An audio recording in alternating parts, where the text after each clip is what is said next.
ዳለቲ ኑር መስጂድ። ዳለቲ ጥንታዊቷ የእስልምና ባለውለታ መንደር፣ የቀደምት ዑለሞች መገኛ፣ የመጀመሪያዎቹ እስልምና ተቀባዮች መፍለቂያ፣ ቁጥር ስፍር የሌላቸው ደረሳዎች ከየሀገሩ መጥተው የዲን ዕውቀት የገበዩባት ሀገር፣ የመጀመሪያውን የአንዋር መስጂድ ኢማምና የበላይ ጠባቂዎች ያፈራች ምድር፣ ከአብራኳ የወጡ ልጆቿም ለንግድ በየሀገሩ ሲበተኑ እንኳን የዲን ትምህርትን የሚያስፋፉ የሆኑ ጥንትም ዛሬም የዚክርና የአውራድ ድምፅ ከዚህም ከዚያም ከየቤቱ የሚተምንብ መስሎ የሚሰማበት፣ በዚህም ህዝቦቿ ፈጽሞ የማይደራደሩ የሆኑ ታላላቅ ዑሉሞች ልጆቿ አባቶች ዱዓቸው አላህ ዘንድ በብርሃን ፍጥነት የሚሰማላቸው ጀግኖቿ መደበቅን እንጂ መታየትን የማይፈልጉ፣ በዚህም ምክንያት ገድላቸው እንደተደበቀ ለጽሑፍ ሳይበቃ የቀረ ዳለቲ ጥንታዊቷ የእስልምና መንደር ከ1850ዎቹ ቀደም ብሎ በነበረው ዘመን የዳለቲ አባቶች የዛሬው የዒድ መስገጃ ቦታ ላይ በየጁምዓው ሰላቶች ይሰባሰቡ እንደነበር ይገለጻል። በወቅቱ ከነበሩት አባቶች መካከል የተወሰኑትን ከዚሁ ከኑር መስጂድ አካባቢ ለመጥቀስ ያህል እነ ሼኽ ዓሊዬ ሂርፓ፣ ሼኽ ኢስማኤል አህሜ፣ ሼኽ በሽር ቱሬ፣ ሼኽ ዑመር አባ ከለቻ እና ሌሎችም ይገኙበታል።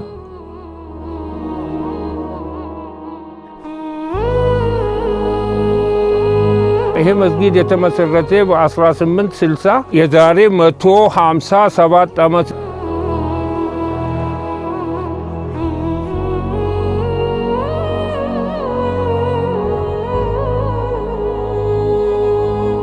በ1860 አካባቢ በየሰፈሩ መስጊዶች መሰራታቸውና በየሰፈሩ መሰባሰብ አስፈላጊ ሆኖ ስለተገኘ እንደ ሌሎች ሰፈሮች ማለትም ደወራ፣ እንዶዴ፣ ነውሶ፣ ደረቶ፣ አምቢሳ ሁሉ ሹሉፊም ኑር መስጂድ ታሪካዊ መሰረት ተጣለ።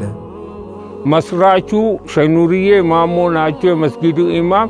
ቦታውን ደግሞ ሆፍቅ የሰጡ ሂንዶ ኡመሮ አያቴ ናቸው። በተጨማሪ አጂ አብዱልቃድር ሂንዶ ጨምሮ ቦታውን ሰፋ እንድል ሰጥቷል ማለት ነው። ልጃቸው እኔ አባት ማለት ነው። ሸኑርዬ ማን ናቸው ለሚለው ረህመቱላህ አለይህ ሸኑርዬ ታላቅ ዓሊምና የዚህ የኑር መስጂድ የመጀመሪያው መስራችና ሙቅሪ አስተማሪ የዕልም ባህር የነበሩ አውሊያ አላህ ሳሊሕ የነበሩ ሰው ናቸው። የዛሬ 157 ዓመት ገደማ እዚህ አካባቢ በደረሶቻቸውና በሳቸው መስጊድ መስርተው ለብዙ ረጅም ዘመናት ሲያቀሩ የነበሩ ናቸው።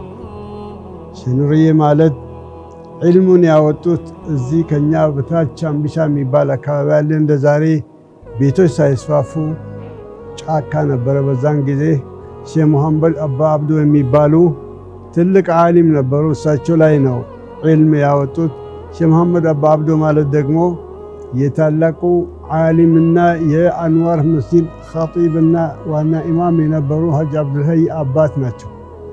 እና ሸኑርዬ እዛ ቀርተው እዚህ ደግሞ እሳቸው ብዙ ደረሶችን ለማቅራት ይበቁት። በመቀጠልም በሸኑርዬ ላይ ከነበሩት ደረሶች ቀጥሎ ደግሞ ሼኽ ስሩር የሚባሉ ታላቅ ወሊይና ዓሊም ይህን መስጂድ ከእሳቸው ቀጥሎ በሳር ኪዳን ነው መጀመሪያ የተመሰረተው መስጂዱ። ያቺ የሳር ኪዳን መስጂድ ብዙ ጀማዓት ይዝ ነበረ። በዛን ጊዜ ከእሳቸው ለጥቆ ኢማም በመሆን ያገለገሉት ሼኽ ስሩር ናቸው። እሳቸውም 1932 በኢማምነት መርተዋል ይህን መስጂድ ማለት ነው። ከእሳቸው ቀጥሎ ደግሞ ሼህ ሀጂ ኢብራሂም በሽሩ የሚባሉ ናቸው። እንዲሁም ከእሳቸው ቀደም ብሎ ደግሞ ሼህ አህመድ ሰይድ የሚባሉም እንደዚሁ አሰግደዋል እዚህ መስጂድ ላይ። መሻይኾቹ ብዙ ናቸው፣ ግን በአሰጋጅነትና በማስተማር እነዚህ ሰዎች ናቸው የሚጠቀሱት። ሀጂ ኢብራሂም የሼኽ ኑርዬ ደረሳ ነበሩ። እሳቸው ረሂመሁላህ ሀጂ ኢብራሂም በሽሩ እስከ 1948 አካባቢ እሳቸውም አስተምረዋል፣ በኢማምነትም አገልግለዋል። ከዛም በመቀጠል ታላቁ ዓሊም አውሊያ አላህ ሀጂ ኸድር ዲነግዴ የሚባሉ ዛሬም ልጆቻቸው ይህንን መስጂድ እንደ መብራት ሆነው የሚያገለግሉ እሳቸው ረሂመሁላህ እሳቸው ወደ አኺራ ሄደዋል።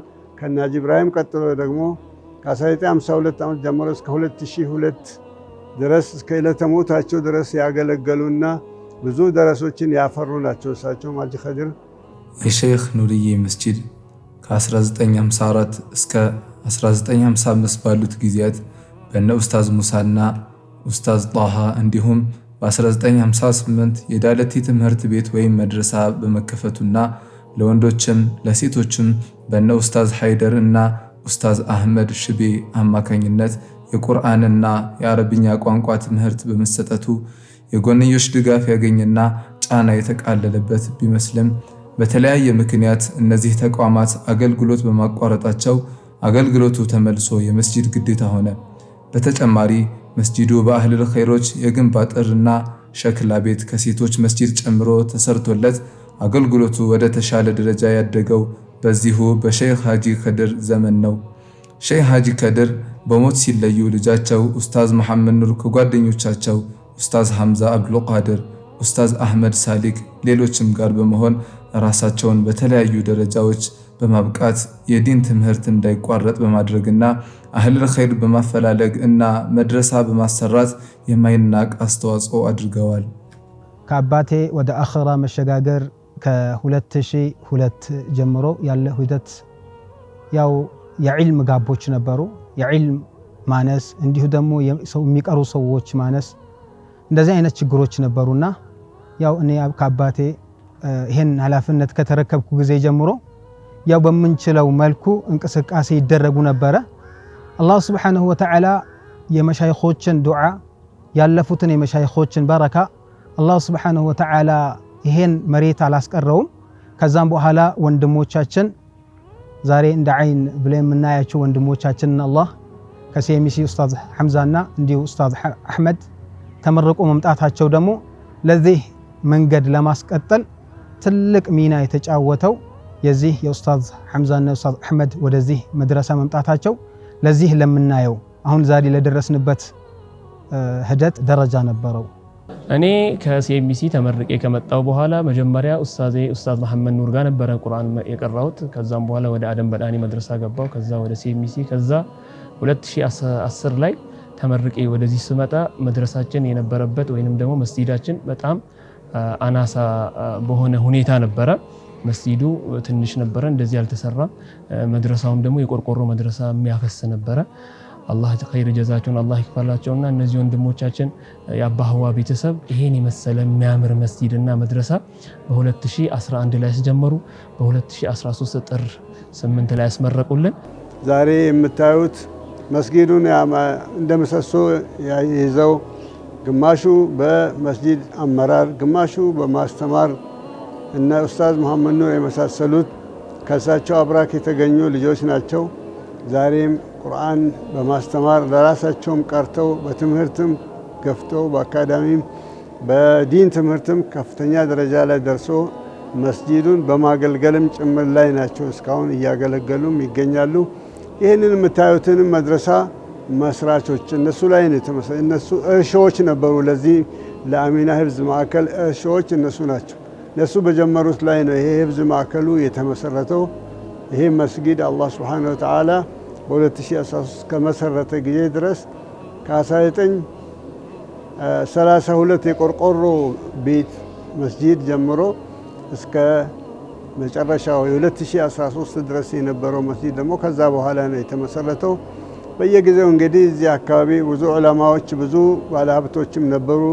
ሁሉም አህለል ኸይር ከነሱ የተገኙ ከአብራካቸው የተገኙ ልጆች ናቸው ይህን አካባቢ ያደመቁ ዛሬም በማድማቅ ላይ የሚገኙት ማለት ነው። ፈሊላሂ አልሐምዱ ዛሬ ብዙ ተማሪዎችን አፍርተናል። ብዙ ዑለማዎችንም እያፈራም ያለ መስጂድ ነው፣ የታሪካዊ መስጂድ ማለት ነው። ልፋታቸውን ፍሬ አፍርቶ ይህ የምትመለከቱትን በኢትዮጵያ ወደር የማይገኝለት የተሟላ መስጂድና መድረሳ ወንድሞቻችን በሆኑት በአባህዋ ቤተሰቦች ሊሰራ ችሏል። አላህ በዚህች መስጂድ ዙሪያ ላለፉት መሻይኾች፣ ዑለሞች፣ ወጣቶች፣ አህለል ኸይር ወንድሞቻችን ጀዛቸውን ይክፈል እንላለን። በአባህዋ ትሬዲንግ የተሰራው አሚና ኢማም የቁርአን ሂፍዝ ማዕከል በ2014 ዓመተ ልደት በይፋ ተከፈተ። ለነዚህም መድረሳ ሁለት ስምጥር ኡስታዞች ተመደቡ።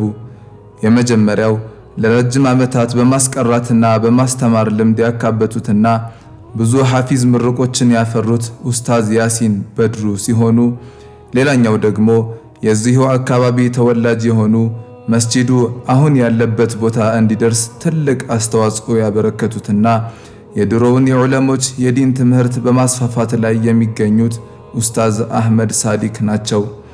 እነዚህ ኡስታዞች በመጣመር በ2014 ነሐሴ 1 ለመጀመሪያ ጊዜ በኢትዮጵያ ከሚገኙ ክፍለ ሀገራቶች የተወጣጡ ተማሪዎችን ተቀበሉ። እነዚህም ኡስታዞች በተሰጣቸው ተማሪዎች ደከመኝ ሰለቸኝ ሳይሉ በመልፋት ብዙ ሁፋዞችን ሊያፈሩ ችለዋል።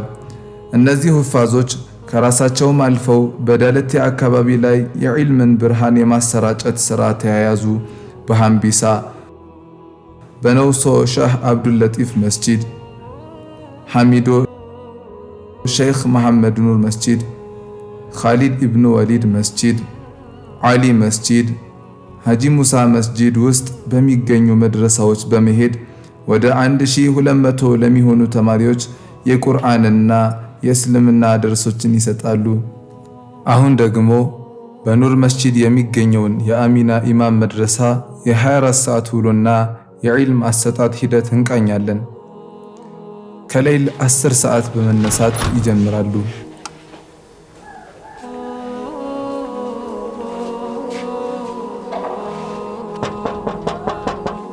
يا جماعة ليل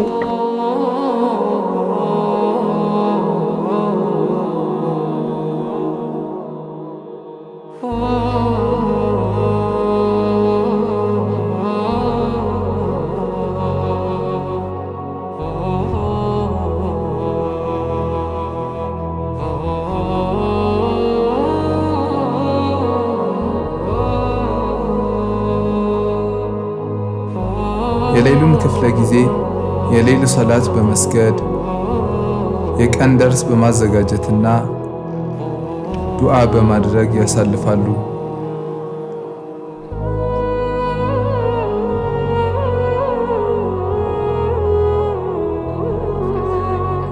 ከሱብሂ ሰላት በኋላ በጀማዓ በመሆን አስካር በማድረግ ቀናቸውን ይጀምራሉ። ከዚያም ያዘጋጁትን ደርስ እስከ 2 ሰዓት ድረስ ያሰማሉ።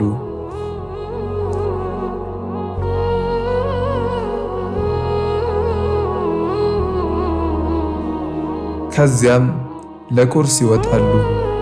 በዚህም የ45 ደቂቃ እረፍት ያገኛሉ። ከ2 ሰዓት ከ45 እስከ 4 ሰዓት ተኩል የቀሩትን ቁርአን የሚያጠናክሩበትና የሙራጃዕ ሰዓታቸው ነው። ለ20 ደቂቃ እረፍት ከወሰዱ በኋላ እስከ 6 ሰዓት የኪታብ ደርሳቸውን ይማራሉ። كتبها الله عنده 10 حسنات ከዙር ሶላት በኋላ ተዓሊም ያደርጋሉ። የምሳና የቀይሉላ ፕሮግራም ይቀጥላል። ከዓስር በኋላ ትምህርት ውለው የሚመጡ የአካባቢውን ልጆች እስከ 12 ሰዓት ባለው ክፍለ ጊዜ በተመደቡበት መስጂድ በማስቀራትና በማስተማር ያሳልፋሉ። ከመግሪብ ሶላት በኋላ እራታቸውን በልተው ቀን የሚያሰሙትን ደርስ ያዘጋጃሉ። ከዒሻም በኋላ እስከ 3 ሰዓት ተኩል በተመሳሳይ ሁኔታ ይቀጥላል። ከ3 ተኩል እስከ 4 ሰዓት የክላስ ተዕሊም ያደርጋሉ። عن أبي موسى الأشعري رضي الله عنه قال رسول الله ከ4 ሰዓት እስከ 10 ሰዓት የመኝታ ሰዓት ነው። የ24 ሰዓት ፕሮግራም በጥቂቱ ይህን ይመስላል።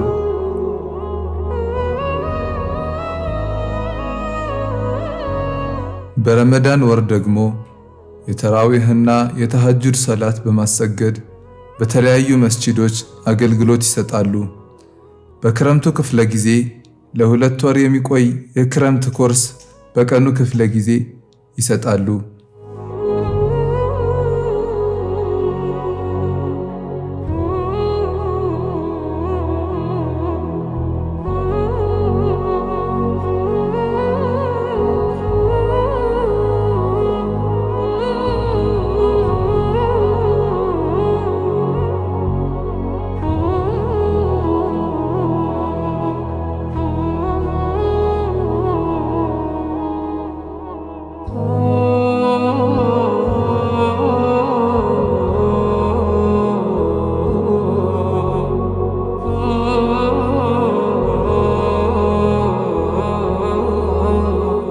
በሃምቢሳ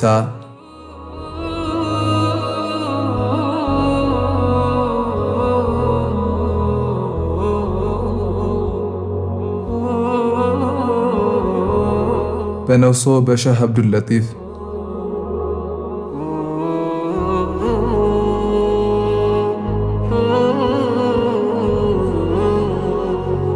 ሐሚዶ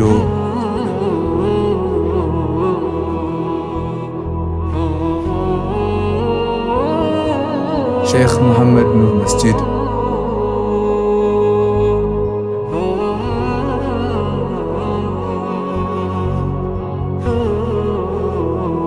ኻሊድ ኢብኑ ወሊድ መስጂድ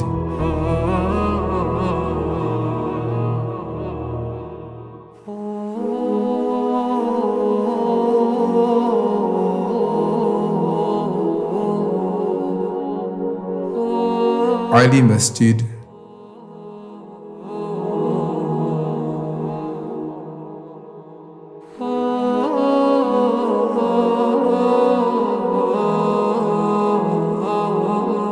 ሐጂ ሙሳ መስጂድ